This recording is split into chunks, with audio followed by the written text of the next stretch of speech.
Air Force Two there carrying the Vice President of the United States, touching down in Rochester this afternoon, the start of a brief but whirlwind tour in support of Republican Congressman Randy Cool. And we welcome you back to Capitol tonight on this Friday evening. Welcome to the weekend. It is one of the most closely watched races anywhere in the nation this year, not because of the names involved, but because of what's at stake, potentially control of Congress and potentially a dramatic shift in policies that have been controversial, to say the least. It is the race for New York's 29th Congressional District. The seat has just this week merited an article in the New York Times, the Wall Street Journal, and a piece in progress for the NewsHour on PBS. Plenty of play in the blogosphere, and this evening, it comes to Capitol tonight.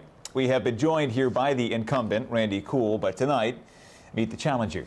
Eric Massa is a Democrat, a 24-year veteran of the United States Navy, a former special assistant to General Wesley Clark at NATO, and in his spare time, if there was any, a former employee of Corning. And tonight, Mr. Massa joins us from Rochester. Sir, many thanks for your time. Thank you very much for having us here tonight. I mentioned all the press that your particular race got this week alone. New York Times, Wall Street Journal, and the PBS crew followed you today, was my understanding. Why do you think there's so much interest in this one race? Well, I believe that they're looking at this race so closely because we're one of the most competitive races in the country, because I have dedicated this race to focusing on the issues. And what we saw today was the Karl Rove, Dick Cheney, Randy Cool money machine landing in Rochester to empty out the cash registers and then head back to the Beltway. And that's what this race has become. It's become a race between Washington insiders and someone who's really standing up to represent the interests and the requirements of the 29th Congressional District. Whether it's for good or bad, I won't be the judge, but the bottom line is Vice President's visit today was about 2 hours in length. The estimates were that it netted more than $100,000 for Randy Cool's campaign. Meanwhile, my understanding is that you had an informal barbecue today and raised just over $1,000. So the question is, can you stay competitive when the dynamics are what they are financially? Well, let's remember, I was not raising money for the Massa for Congress campaign. Sure. We raised $1,000 for the Veterans Outreach Center in Rochester, which desperately needs that money. In each of the last 3 fiscal quarters, we've raised more money in this district and outside of this district than our Republican money machine incumbent. And in fact, we've done so without accepting a single penny from corporate America political action campaigns, because I took that pledge, and I take it very seriously, not to sell my vote to the highest bidder, and instead to be responsible and reactive to the voters of this district.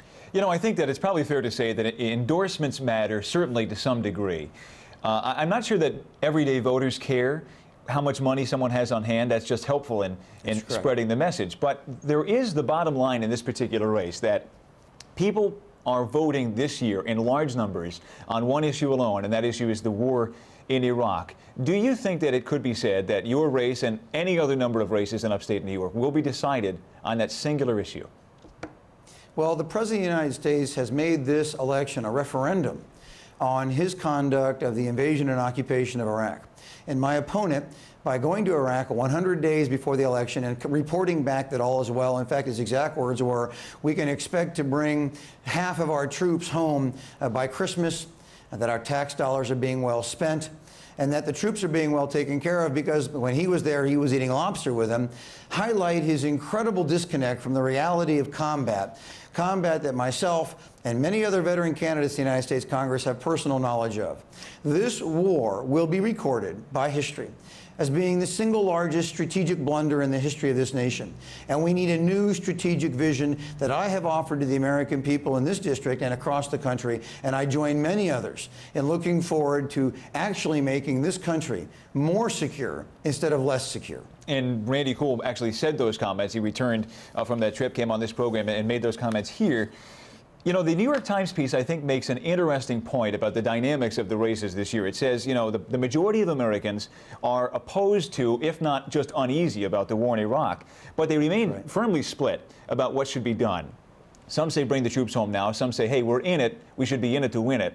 Does that pose an innate problem for Democratic candidates like yourself? I mean, how do you determine what policy is best, if not in practice, then in policy, certainly?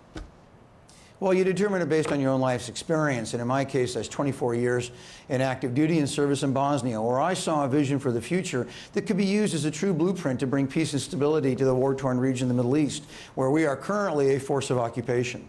And it goes beyond that. What's important to working American families in this district today is the fact that New York is the highest tax state in the country, and those taxes have risen almost every year of the last 20 years that my opponent represented a portion of this state in the New York State Senate and had his hand in every single tax increase and every single unbalanced budget. Additionally, American families in this area are looking for jobs for their children, their grandchildren, and themselves. My opponent cast the deciding vote. It only passed by one vote for the Central American Free Trade Agreement. That agreement compounds previous trade errors by sending jobs overseas, now mostly to China.